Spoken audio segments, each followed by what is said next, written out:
Hey guys, how's it going? It's Al. DraftKings Week 3. I got a first look for you right here.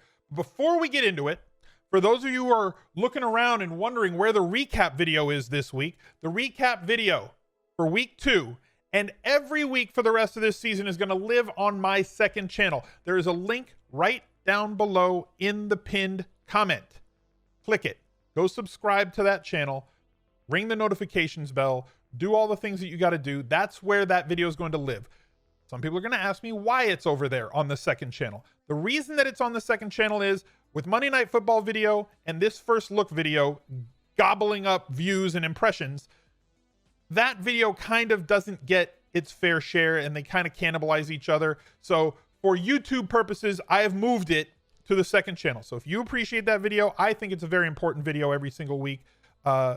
Please go over to my second channel, subscribe there, watch that video there. That's where it's going to live. But let's talk about Week 3 because that's what you guys are here for. We have a fantastic slate, some games that I really want to get after. I think that the running back pricing, not egregious, not going to say that, but the running back pricing in Week 2 and the running back pricing on DraftKings in Week 3, it appears that they've turned back the clock to 2016. 2016 was a very good daily fantasy year for me, mostly because the running backs were never really priced over like 8K, and I could get 3 running backs that were going to get me 20 to 25 touches, some of them with inclusion in the passing game, definitely inside the 5 usage, and everything else that I look for that allows me to attack teams at home that are favored against really bad defenses and still get good high volume wide receivers, a cheap tight end, a solid quarterback, and allowed for some really high scores for me that whole year. I think the first 10 weeks of Week 16, I did not have a losing week. I love this pricing the way that it is right now. I know that it's going to change at some point, and I really hope that it stays this way long enough that I, and hopefully you, can exploit it by playing in the manner that we like to play. So please drop a like on the video. Let's see if we can get 1,500 likes on this video by Sunday morning kickoff. It's up to you. Don't fail me. Please. Let's get to the video. We'll look at the quarterbacks first. Let Russ cook. I have to say it because as a football analyst, I am required to say that because apparently that is the theme of the year. Russ has definitely been cooking with 9 touchdowns through the first 2 weeks of the season, 10 if you count the McCourty return. Challenging for 300 yards every week, including Chris Carson as well.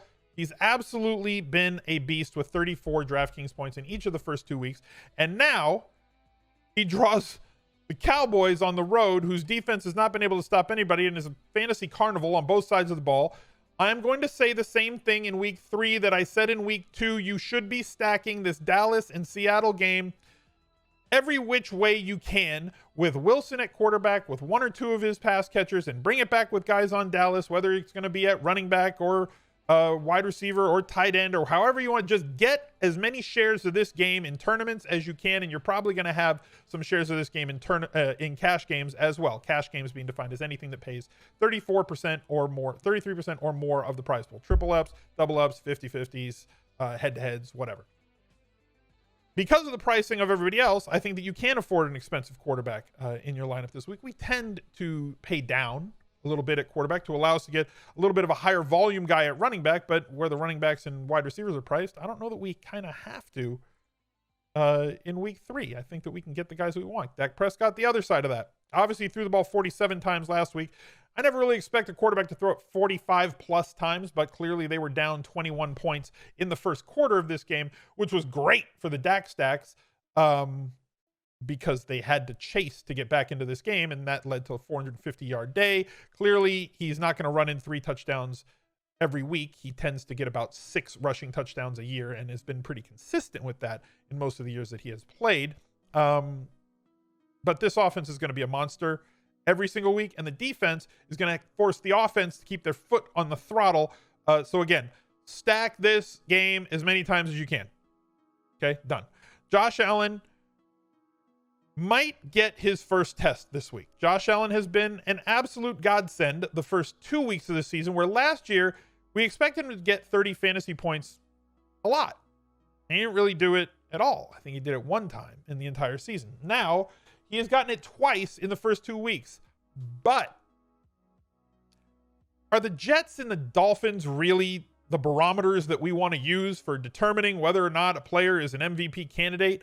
They're kind of bottom 5 defenses in the league at varying levels. I'm sure that there's going to be a Dolphins fan who's going to jump into the replies down below and tell me how improved that defense is this year versus last. But y'all just let Josh Allen throw the ball for 417 yards in week 2 and complete almost 70% of his passes. So you're going to have to just give me a little bit of a break and take off that Dolphins hat and jersey when you watch this show, because that defense is not good if you're allowing Allen to be as efficient as he is. Now he faces the Rams and the price is up. I'm not going to be playing him in cash.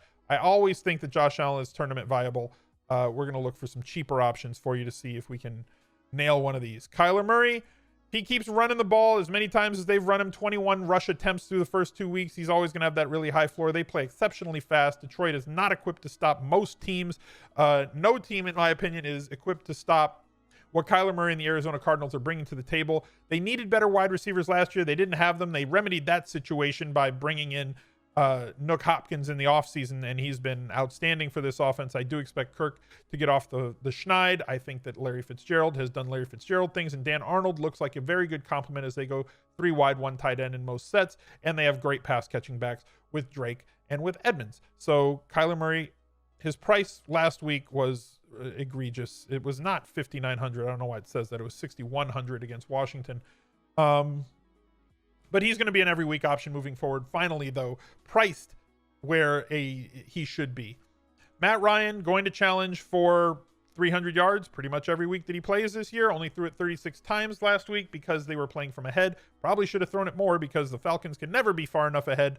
They're going to need him to throw it 40 plus times every single week. Chicago brings a solid defense to Atlanta, but this team's going to score a lot of points, and he's got a ton of weapons that you can't defend them all, whether it's going to be Julio Jones or Ridley or Hurst or whomever. Going to be a tough offense to stop. How can I forget Cam Newton at 6,700, who went completely nuclear for 38.5 DraftKings points on Sunday night against Seattle. 1 touchdown through the air, 2 on the ground, was stopped at the end of the game, could have had a 45-point night, essentially, with 397 passing yards, threw for 78.9% completions in week 1, 68.2 against Seattle's defense in week 2, and now he draws the Raiders, who are a bottom 10 defense in the league, in week 3. I don't think you must stack Cam Newton because of the very real possibility that when he's not playing an offense like Seattle, where they are forced to score 30 points to have a chance to win the game, 30 plus points to win the game, the Patriots project to play extremely slow, which means a lot of Cam Newton runs. He ran 11 times in week 2. He ran it 15 times in week 1, especially if they're playing from ahead. We also know that Cam Newton historically over the last 2 to 3 seasons has averaged 23.5 points per game in games that that he has been the quarterback that his team has won in healthy weeks. So a very high point expectation from him, really high floor with the rushing totals, really high ceiling with his rush touchdown upside and that package that they use, that super jumbo that they're using close to the goal line and inside the 5. Cam Newton could very realistically lead the league in terms of inside the 5 carries this year. Last year, the league leader, I believe, had 18 and was CMC. I mentioned it on one of the preseason videos. Go back, fact check me, whatever it was close to that. He's got something like 9 through 2 weeks already. It's absurd. And he could shatter the touchdown record that he set a bunch of years ago with, I think it was 14 rushing touchdowns for a quarterback. Again, go ahead, fact check me. I don't care. It's going to be close. Moving down the list, Ben Roethlisberger going up against this really soft Houston defense. I don't mean that the players are soft. I mean that the defense is just squishy when it comes to stopping opposing teams from scoring a lot of points, throwing for a lot of yards. And Ben Roethlisberger with a full complement of weapons around him, the emergence of Deontay Johnson. JuJu Smith-Schuster is an absolute beast. He still hasn't connected with Ebron, who I thought was going to be a very big target for them inside the 10-yard line, inside the 5 when they get close to the goal line. And he's gonna do Ben things. 5 touchdowns through 2 weeks. Not much rushing upside here at all. Obviously, with as long as he holds the ball, as many sacks as he takes, you do have turnover downside with him, and you also have injury risk on a game-to-game basis as he takes a lot more hits than most pocket quarterbacks, or at least most really good pocket quarterbacks take. But it kind of goes along with it. You want the upside of Ben extending plays and holding onto the ball too long so he can make really big plays. You're also going to have to carry with it that injury and turnover downside that goes along with it. But 2 really solid weeks at 22 points per week. Now he gets arguably the softest defense that he has faced in the first 3 games, with Denver being at least respectable and the Giants being the Giants. Giants are pretty bad defensively. Stafford against Arizona will be playing up in pace. Joe Burrow looked really good in his first 2 games. 28 DraftKings points against Cleveland, though they were chasing, and he probably will not be throwing it 61 times. Volume is not what leads to quarterback fantasy points. It can help, but quarterback efficiency is what really matters, and 3 touchdowns, no interceptions were big. He also adds some value with his legs with 7 and 8 rushing attempts through the first 2 games. And Joe Burrow, Hart, AJ Green, tons of targets and very easily stackable with 1, 2, or 3 of his targets. You want to cycle them through your lineups, especially now with Uzomah out and Sample taking over tight end duties. A couple of cheaper options. We don't know who the starting quarterback is going to be in Los Angeles based on injury. Carson Wentz going up against Cincinnati. You want to do that? I'm fine with it. Trubisky going up against Atlanta for 5,700. Atlanta hasn't shown that they can stop anybody. If you think that little Mitchell can do his thing and get after it here in week 3, I'm fine with it in tournaments. It's not something I really feel comfortable with in cash games, at least not right now, at least not on first look, where I see the prices at right now. I don't think that you need to do this. And if Jimmy Garoppolo misses, we also have his backup, who is pretty solid, and Nick Mullens. So Mullens did fine when he was the starter before, when Garoppolo was hurt. I think he's a solid enough quarterback, and at 5,100, the question is, what weapons will he have this week? I personally, on Monday, this could change. I just don't think that they're going to run Kittle out there on the turf for the 2nd straight week back in Jersey or in New York. I don't think it's going to happen. So he may not have all of his best weapons out there. Clearly, they're not going to have Mostert, but they might start the Jet, McKinnon at running back. We're going to have to monitor the tools that he's got to work with, but Giants defense is one that we're going to want to attack a little bit, and you can do it really cheap with Mullens and jam in a whole bunch of other players for super cheap stacks here in San Francisco. And he doesn't really need to do much to pay off. If he gets you 20 DraftKings points, which is essentially like 270 yards and 2 touchdowns, you can really do some nasty things with lineups. The other one is Driscoll, that I know that chat wanted me to talk about. Tampa Bay is a really, really good defense. Driscoll has some talent with his legs. I'm not really digging this at all. If anything, I kind of want to attack Driscoll by taking the Tampa Bay defense here. I think this defense is extremely good, is going to stop the run, which is what Denver has to do. And Denver missing Cortland Sutton and having to operate through a tight end as their probably number 1 targeted receiver, and 2 rookies in Jerry Jeudy and the kid from Penn State that's going to step in as well, whose name escapes me right now, so apologies. I'll find him when I get to the wide receivers. It could be a tough week for Denver, but it's not going to be a high percentage stack. So if you want to get on a low percentage stack that you can stack 1 or 2 ways and then bring it back with one of the players on Tampa Bay, I'm not going to fight you on that at all. It's just not where I want to go in a cash game. A lot of things are viable in tournaments that you can rationalize. In cash games, though, I just want to do this. They're going to be a shootout every single week. I can afford it. And I'm going to show you why I can afford it when we talk about the running backs. Christian McCaffrey, this is what I've come up with, and I don't know if it's true. Christian McCaffrey was somebody who was rostered in like 30 to 50% of cash games last year. So DraftKings through the first 2 weeks of the season priced up McCaffrey to a point where you kind of had to reach to get him, because the second priced running back was around 8K. So it was like an 1,800 or a 2K gap between McCaffrey and everybody else. And yeah, it held down the percentage that he was. Every lineup didn't come with McCaffrey because you had to make a decision. But the other thing that it did is it made this pricing, kind of like I was saying, where you get tons of volume running backs that are 8,200, 8,300 for Ezekiel Elliott, and down like 7,800 for Derrick Henry. And now Christian McCaffrey's out, by the way, which in his absence, Mike Davis had 8 targets after he left the game in the fourth quarter. If you want to go for Davis at 5,100, fine. I don't know that he's a must with the way that prices are right now. Derrick Henry, 25 touches again in week 2, 34 touches in week 1. He's going to continue to eat against a defense in Minnesota that's done nothing but give up points to running backs through 2 weeks. Dalvin Cook against Tennessee has not gotten as many touches as I want him to get. He really needs to be cheaper, in my opinion, because of all the guys that are priced lower than him, who are more bankable to get more touches. Right now, Dalvin Cook's tremendously talented running back, but is living off of 3 touchdowns per week. If you subtract those touchdowns, which is the thing that I most like to look at, right? I depend on volume, I depend on usage, I depend on passing game. 4 targets through 2 weeks, 3 touchdowns.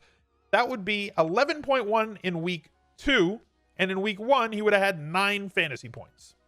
That's not good enough. Dalvin Cook, for the amount of weapons that they have in Minnesota, they need to find ways to get this dude the ball 20 to 25 times every week, and they just not been creative enough in doing that, with 16 touches in week 2 and 13 touches in week 1, especially when you factor in the absolute beast that Jonathan Taylor is, and in his first start, minus Marlon Mack. 28 touches is a lot. He's only 7K. And he plays against the Jets. And the Jets are really bad. So, like, sure, he jumped 1,300 in price, but it ain't enough to keep me off of him here in week 3. He's just too cheap. You know who else is too cheap? And you know who else we want to attack? Austin Ekeler is 6,800, coming off of a week where he got 20 touches. Now he faces Carolina, who is the worst against running backs. They've allowed like multiple touchdowns in 72 straight games. It's not 72, but it's high. It's very high.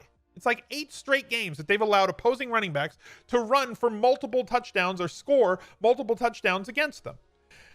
So for me, it's Austin Ekeler, but I'm going to have to say that on Los Angeles, there is another running back. You do have the rookie Joshua Kelley, who in the first 2 games has seen some serious volume. Now, they were playing from ahead for most of this game with a rookie quarterback in week 2, where it looked like they were just trying to bleed the clock.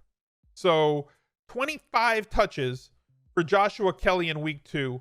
I'm going to take the under in week 3 on 25 touches for Joshua Kelley. And I think that Ekeler will see around the 20 touch mark.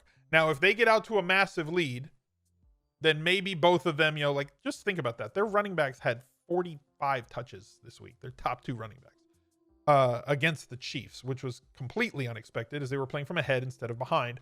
But the rookie quarterback in his first start forced into action. Just a weird situation. Joshua Kelley's fine at 5K. For me, on Monday for first look, he's just not bankable enough because I'm not sure that the volume's going to be there, but I am sure that the volume's going to be there with Ekeler, plus the increased floor with his pass game usage. And when you factor in the thing that I really like about Kelley, I think that he's great for tournaments. He did have 2 inside the 5 carries, and Ekeler had none. So if you want to chase, like I said, the possibility to have less carries, but have the high leverage carries inside the 5, go for it. But I think that he's a little bit thin for cash, at least here on Monday where we're sitting. I can't predict more than 20 touches unless they're up like, 25 points in the second half. But I'm not 100% sure that that's going to be a thing that happens. So I'm going with the guy that I know is going to get the touches, I know is going to get the targets and catches, and still has some touchdown upside in Austin Ekeler. The last running back that I wanted to touch on here, well, there's a few actually. One, James Conner, rumored to be dead, greatly exaggerated, came back with a fantastic game against Denver. Again, now plays Houston in week 3. 6,700 is just not enough for a guy who projects to have around 20 touches and the goal line work against a defense that's done nothing to prove that they can stop anything this season. Chris Carson. with all the cooking that Russ is doing, he has gotten 3 touchdowns towards Chris Carson, who was once rumored to not be at all good in the passing game, has caught all 9 targets that's headed his way. His touchdowns have all been through the air, and is averaging 22.2 DraftKings points against the fantasy carnival Dallas Cowboys, and is only 6,600. We can get 20 touches out of him, most likely in that game. And in his first game back, Miles Sanders, with that offensive line now more intact with Lane Johnson back, saw 23 touches, 7 targets. Did not break 100 yards. Did score a touchdown, scored 20 DraftKings points. Cincinnati is a defense that I do want to attack this season. And like you saw what the Browns did to them on the ground, right? You watched Kareem Hunt and you watched Nick Chubb gash this team. And if Miles Sanders is going to get 20 plus touches and 5 plus targets for 6,400, how in the world can I not lock in, let's say 20, 25, and 25? That's 70 touches again, guys, from our running backs. And we're spending about what? 20K, 21K? I mean, how can you not? Right? Just seems a little bit friendly. I like friendly. Taking a look at some wide receivers. All the way at the top, DeAndre Hopkins has been fantastic. Detroit has not shown the ability to stop anybody. DeAndre Hopkins' depth of target has not been high at all. These are easily convertible catches with so many of his targets coming at or behind the line of scrimmage. That he can clearly do more than that, but that's just the way that they're rolling him out. They're taking shots down the field to Kirk on the other side, and they're just handing the ball off essentially to DeAndre Hopkins. It's a 1-point handoff every time that he catches the ball. With 22 catches through 2 weeks at 7,900, extremely bankable, high-pace offense, playing against a really bad defense. Julio Jones on Monday, questionable, played through a hammy injury this weekend. That would explain partly his low targets as he was mostly in decoy mode. He did drop a long touchdown. We're going to have to monitor this as the week goes on, and Ridley has been absolutely on fire. Now the third priced guy on the slate, 22 targets through 2 weeks. If Calvin's hurt and misses this game, or if Julio is hurt or misses this game and Calvin is the number 1 or de facto number 1 wide receiver, whether Julio is active or not, Calvin Ridley should see at least approaching, if not surpassing,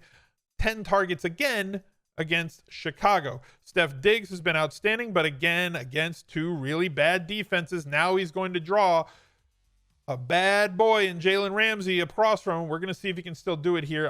I'm not somebody who always fades wide receiver matchups, but as the price is going up on Steph Diggs, so is the percentage going up on Steph Diggs, and now he draws his stiffest competition of the short season so far. Not going to include him in this lineup, but this is the price range where I really think it gets interesting. Thielen's had really good volume, but that Minnesota offense not clicking yet. It will at some point, and he will have a multiple touchdown game. Not sure that's going to come in week 2. Mike Evans saw a big bounce in his usage. We talked about this at length on the Friday lineup builder show, that Mike Evans was going to be in a bounce back situation. That was with me expecting Godwin to play. Godwin not clearing concussion protocol really cleared the road. 10 targets. We'll see if he can get cleared for week 3. If he's not, Mike Evans remains in play here again as Tom Brady's top target. JuJu Smith-Schuster going up against Houston. He's been good through 2 weeks. Hasn't done what Deontay's done, but he has been very good with the second amount of targets on Pittsburgh. Amari Cooper, again, if you want to attack this Seattle secondary and you want to play the fantasy carnival, I'm just going to say it. Here, look. Let's do this Joey style. What do you guys say, right? Let's break down all the wide receivers in this game. Amari Cooper, good. DK Metcalf, good. Tyler Lockett, good. Michael Gallup, he's fine. He's fine. He's not great. He's not thrilling, but he's nice. CeeDee Lamb, good. Right? That's about where I'm staying. These 5 dudes right here, that's about where I'm going to live. Cooper, Metcalf, Lockett, Gallup, CeeDee Lamb. So for this lineup, why don't we just CeeDee Lamb running from the slot, seeing a ton of targets so far. 6 in week 1, 9 in week 2. very easily convertible to catches, does have big playability, 20 points because he got you the 100-yard bonus on DraftKings in week 2. Week 3 projects pretty much similar, as Seattle's pass defense got thrashed last week by, what did he have? Like 180 yards for Julian Edelman, the most yards ever in a game for Julian Edelman, coming from mostly out of the slot with Harry and Damiere Byrd playing on the outside. Now they get CeeDee Lamb, who is, let's just say, more athletic and bouncy than a 50-year-old Julian Edelman is. I don't know how Seattle's going to be able to contain CeeDee Lamb here, and his price has jumped from where it was last week. I think it was $4,300 last week. It says $4,700. Fine, $4,700. Whatever. He was too cheap. He is now bounced up to $5,400. Still too cheap. DK Metcalf is where I'm going to go on the other side to bring this back. I know I don't need to bring it back in a cash game, but I want guys who are going to get a lot of targets, get me touchdown upside, right? End zone targets being what they are and what they're worth, and big splash ability. So I've got some solid floor here with DK Metcalf. I have touchdown upside as well. I could very easily just pivot at 6,400. If you want the more consistently targeted guy in Tyler Lockett with 8 in both games, him and DK Metcalf essentially to me are going to be 25% target guys, and they're going to be similar to what Evans and Godwin were last year in 2019, where neither one of them is going to dominate the targets. They're probably going to just kind of sit around the same range every single week. And if one of them has like a 2 touchdown week, they're going to be the smash play. And the other one probably isn't. But both of them can eat and survive in this offense and are very stackable or bring backable with Russ Wilson or whoever is playing quarterback opposing them this week. It's clearly Dak Prescott. Looking for some other wide receivers. We need to kind of get lower on the chart here, and I got to bring other teams up because as much as I'm just going to stack against Dallas pretty much every week, we got to find some cheaper options. So looking here in the sub 6K range, John Brown against the Rams. If you think that some targets are going to come off of Steph Diggs and go the other route, I'm fine with it. He's been solid through 2 weeks. Touchdown in both of those weeks. Volume has been good with an average of 8 targets per week. Talked about Gallup already. Deontay Johnson is 5,400 and still too cheap. I mean, if you want to go Deontay over CeeDee Lamb, I'm fine with it. Especially considering the volume that he's gotten, 26 targets in 2 games and going up against Houston here.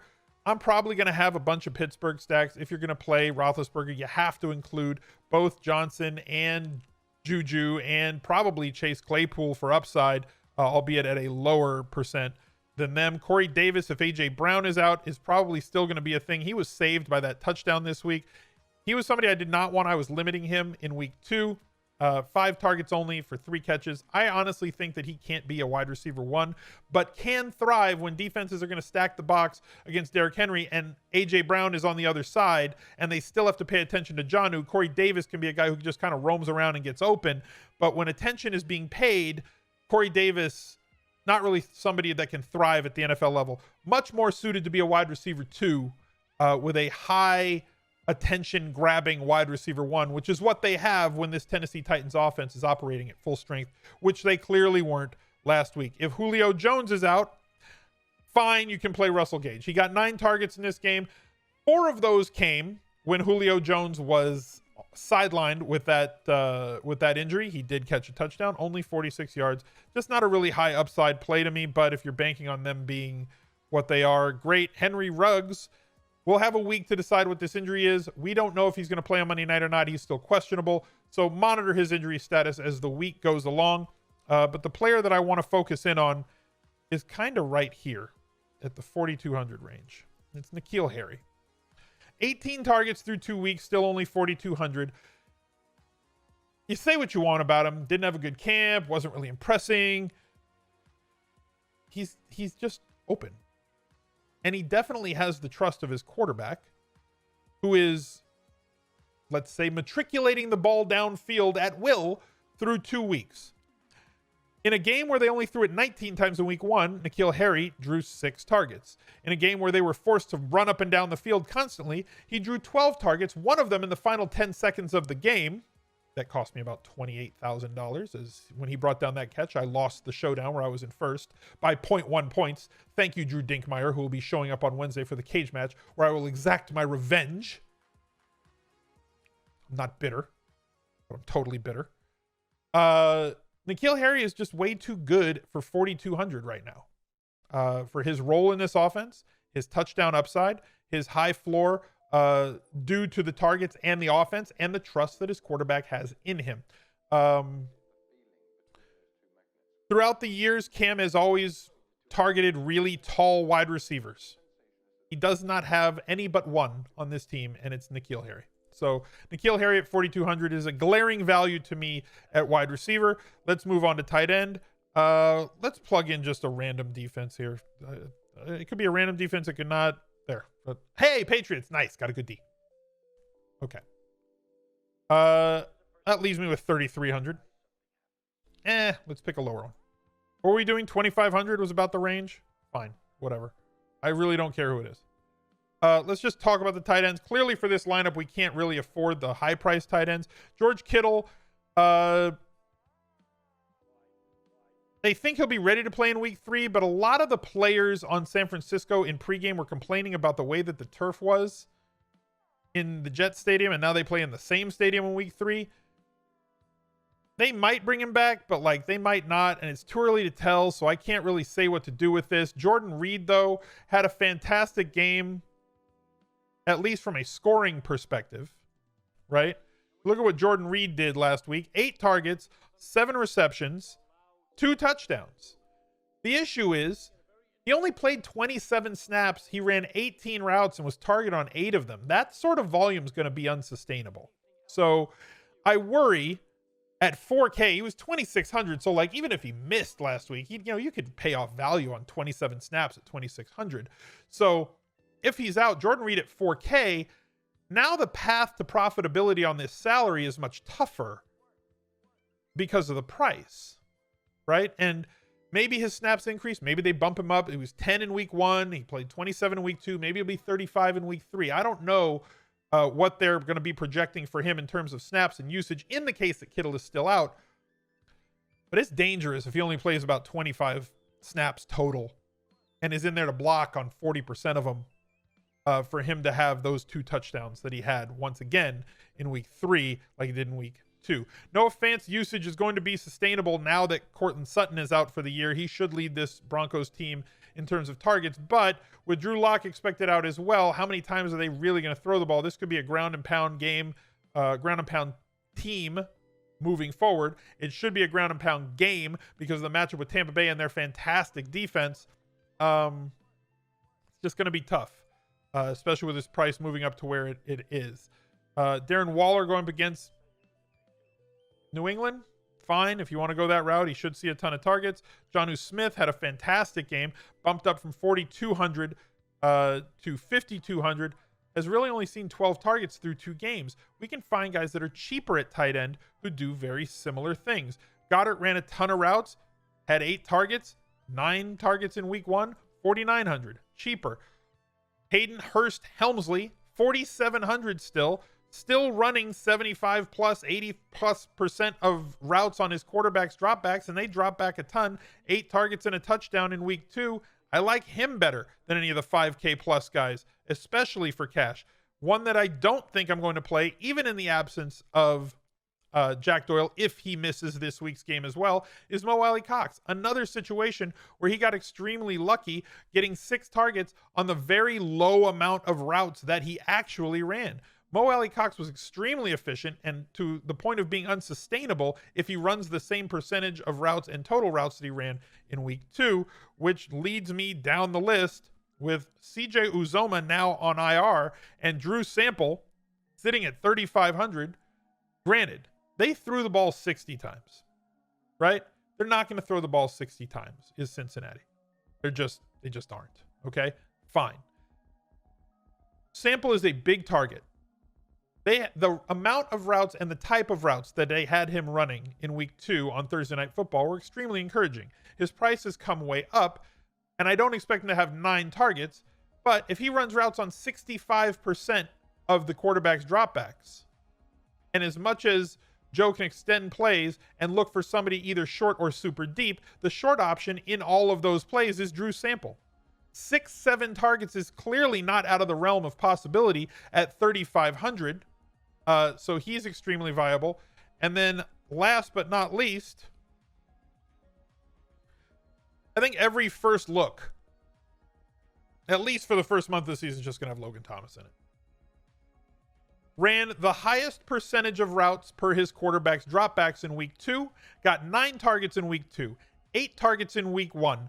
Now faces the Cleveland Browns, who are an emerging flow chart, getting gashed by Uzomah and Sample in week 2, getting slaughtered by Mark Andrews in week 1, and now they face the most voluminous tight end in terms of routes run per quarterback dropback through the first 2 weeks of the season in Logan Thomas. I'm going to pray that Haskins can be a little bit more efficient, a little bit more accurate in his targeting of Logan Thomas here in week 3, because Cleveland's defense is ill-equipped to stop the tight end position, at least from what I've looked at in the film that I've seen so far, the replays of the games that I've seen so far. I like the fact that he only had 6 points in week 2, because if he runs the same amount of routes in week 3 that he ran in week 2 and 1, and he sees the same amount of targets, the efficiency will climb, the points will climb. We only need 10 points for us to feel happy with it. And if he scores a touchdown, we could be looking at 15 to 20 points out of Logan Thomas. And 3,700 is just too damn cheap. I'm plugging him in. So our first look lineup is Dak Prescott, Jonathan Taylor, Ekeler, and Miles Sanders at running back, CeeDee Lamb, DK Metcalf, N'Keal Harry at wide receiver, touchdown and target upside from all 3 of them. Random defense, you still got 300. You want a different one, go ahead and plug it in. That's first look. Look out for another lineup or another video right here. Bye. He's a legend.